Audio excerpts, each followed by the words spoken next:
성도 여러분, 안녕하십니까? 신앙생활 하다 보면 여러 가지 어려움, 시험들을 만나게 되잖아요. 네, 그렇죠. 이게 때로는 너무 버겁고 또 왜 이런 일이 생기나 그 이유가 헷갈릴 때도 많고요. 맞습니다. 그래서 오늘 저희가 나눌 말씀을 통해서 이 시험들의 종류를 좀 명확히 분별해보고 또 어떻게 이걸 지혜롭게 이겨낼 수 있을지 좀 깊이 이야기 나눠보려고 합니다. 네, 좋습니다. 신앙의 여정에서 시험은 피할 수가 없는 부분인데요. 중요한 건 그 시험의 성격, 또 근원이 어디인가, 이걸 이해하는 게 영적 성장에 정말 중요하거든요. 아, 근원이요? 네, 오늘 이 시간이 성도 여러분께서 시험을 좀 더 명확하게 바라보시는 그런 통찰력을 얻는 계기가 되면 좋겠습니다. 좋습니다. 자, 그럼 오늘 나눌 말씀으로 들어가 보죠. 우리가 겪는 시험에는 크게 세 가지 종류가 있다고 하더라고요.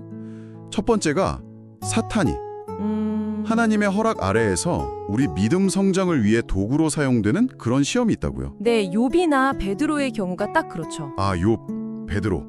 이 시험은 그 사람의 어떤 죄 때문에 온다기보다는요, 이미 믿음이 어느 정도 있는 성도에게 더 큰 성숙을 위해서 주어지는 연단의 과정이라고 볼 수 있습니다. 성경에도 나오잖아요. 사탄이 욥을 시험하도록 하나님께서 허락하셨다. 아, 허락하셨다. 네. 근데 중요한 건 하나님께서 우리가 감당할 수 있는 그 범위 내에서만 허락하신다는 점이에요. 그게 참 중요하네요. 감당할 만큼만. 그렇죠. 그리고 두 번째는 하나님께서 직접 우리의 믿음을 시험하시는 경우도 있다고요. 아브라함이 이삭을 바치라는 명령 받았을 때처럼요. 말씀에도 하나님은 직접적으로 아브라함을 시험하기를 원하셨습니다. 이렇게 기록되어 있고요. 이건 정말 드문 경우예요. 아주 깊은 믿음을 가진 그런 분들에게 해당되는 거죠. 아, 정말 드문 경우. 네, 어쩌면 하나님께서 그 믿음을 인정하시기 때문에 주시는 시험일 수도 있겠고요. 하지만 우리가 진짜 주목해야 할 것은 대부분의 성도님들이 겪는 시험은 이 앞에 두 가지 경우보다는 좀 다른 세 번째 유형에 속한다는 사실입니다. 아, 세 번째 유형이요. 그게 뭔가요? 바로 우리 자신의 욕심. 우리 욕심요? 네, 마음속에 있는 탐심이나 정욕, 이런 것들 때문에 우리가 스스로 사탄에게 문을 열어주는 거예요. 그래서 겪게 되는 시험. 아, 내 문제 때문에 시작되는 시험이군요. 그렇죠. 야고보서 1장 14절 말씀에도 나오잖아요. 오직 각 사람이 시험을 받는 것은 자기 욕심에 끌려 미혹됨이니. 자기 욕심에 끌려서. 네, 이게 사실 가장 흔한 경우라고 볼 수 있습니다. 가룟 유다나 아나니아와 삽비라 부부 같은 경우가 좋은 예죠. 아, 그들이요? 네, 내면의 탐욕, 거짓말, 허영심 같은 것들이 사탄이 공략할 빌미를 딱 제공하는 거죠. 그 외부적인 압박 때문에 시험에 들었던 베드로와는 좀 결이 달라요. 그러네요. 원인이 다르군요. 네, 그래서 말씀에서도 경고하잖아요. 여러분이 탐욕과 욕심으로 가득 차 있다면 그곳은 이미 정죄를 받고 있다. 이런 시험은 단순히 외부적인 어려움이라기보다는 마음속 깊은 곳에서부터 오는 정말 극심한 고통을 동반하는 경우가 많습니다. 와, 그러면 정말 중요한 질문이 생기네요. 지금 내가 겪는 이 어려움이 욥처럼 연단받는 과정인지 아니면 방금 말씀하신 것처럼 내 안의 문제 때문에 내가 자초한 시험인지 이걸 어떻게 할 수 있을까요? 솔직히 이거 구분하기가 쉽지 않을 것 같은데요? 정말 중요한 지적이세요. 그래서 말씀은 가장 먼저 자기 자신을 정직하게 돌아보라고 권면합니다. 나를 돌아보라. 네. 혹시 내 안에 해결되지 않은 죄나 숨겨진 욕심 같은 건 없는지 그걸 먼저 살펴보는 게 우선이라는 거죠. 섣불리 나는 지금 욥처럼 연단받고 있어 이렇게 생각하기 전에요. 먼저 나부터. 그렇죠.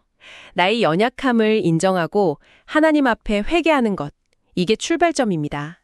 그리고 더불어서 지금 내가 가진 것에 만족하고 감사하는 마음을 갖는 게 중요해요. 아, 감사. 네. 불평이나 원망은 사탄이 파고들기 딱 좋은 틈을 만들어주거든요. 스스로에게 한번 물어볼 필요가 있어요.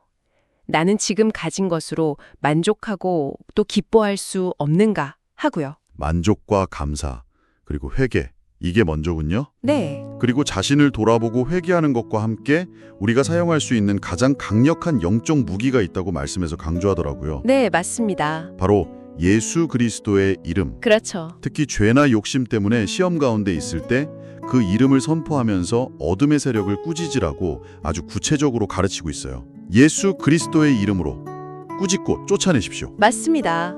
이게 정말 중요한데요. 때로는 내 감정이나 생각이 온전히 내 것이 아닐 수 있다는 걸 알아야 해요. 내 것이 아니다. 네. 스스로 통제하기 어려운 어떤 부정적인 생각이나 감정에 깊이 사로잡힐 때가 있잖아요. 그럴 때, 이건 외부의 영적 공격일 수 있겠구나 하고 깨닫고 예수님의 이름으로 단호하게 대적해야 합니다. 외부의 간섭일 수 있다. 그렇죠. 그런데 만약 죄 때문에 너무 깊이 얽매여서 혼자 힘으로는 도저히 벗어나기 어렵다? 그럴 때는 반드시 주변의 믿음의 공동체, 예를 들어 가족이나 교회의 도움을 청해야 합니다. 혼자 힘들어하지 말고요. 네, 같이 기도하고 예수의 이름으로 함께 꾸짖고 또 인내하면서 서로 붙들어주는 것이 필요해요. 그렇게 예수 그리스도의 이름 안에서 회복되고 치유된 그 사람이 하나님께 크게 쓰임 받을 것이라고 말씀은 약속하고 있고요. 와, 회복 후에 쓰임 받는군요. 네. 그리고 시험에서 벗어난 후에도 중요해요. 다시 넘어지지 않도록 욕심을 계속 경계하고 또 감사하는 마음으로 마음을 지키는 것. 이게 중요합니다. 그렇군요. 야고보서 1장에서 여러 가지 시험을 당하고든 온전히 기쁘게 여기라는 말씀 있잖아요. 네네. 이것도 이런 맥락에서 다시 한번 깊이 생각해 볼 필요가 있겠네요. 인내를 통해 온전함을 이루라는 그 말씀이요. 맞습니다. 오늘 나눈 말씀의 핵심은 바로 이거예요. 우리가 겪는 시험의 근원을 제대로 분별하고 거기에 맞는 올바른 영적 해법을 찾는 것. 어떤 어려움 속에서도 우리의 궁극적인 해결책, 또 유일한 탈출구는 오직 예수 그리스도의 이름 안에 있다는 사실, 이걸 꼭 기억하셔야 합니다. 말씀 그대로예요. 우리의 유일한 출구는 예수 그리스도의 이름입니다. 네. 성도 여러분, 오늘 나눈 이 지혜가 여러분의 신앙 여정에 정말 힘이 되기를 바랍니다.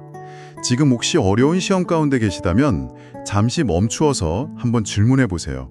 이 어려움의 진짜 뿌리는 어디일까? 내 안의 문제일까? 아니면 나를 더 강하게 하시려는 연단일까? 네, 그 질문이 중요하죠. 그리고 어떤 상황에서든 예수 그리스도의 능력으로 담대히 나아가시기를 저희가 응원하겠습니다. 네, 응원합니다. 오늘 저희와 함께 해주셔서 감사합니다. 감사합니다. 다음 시간에 뵙겠습니다.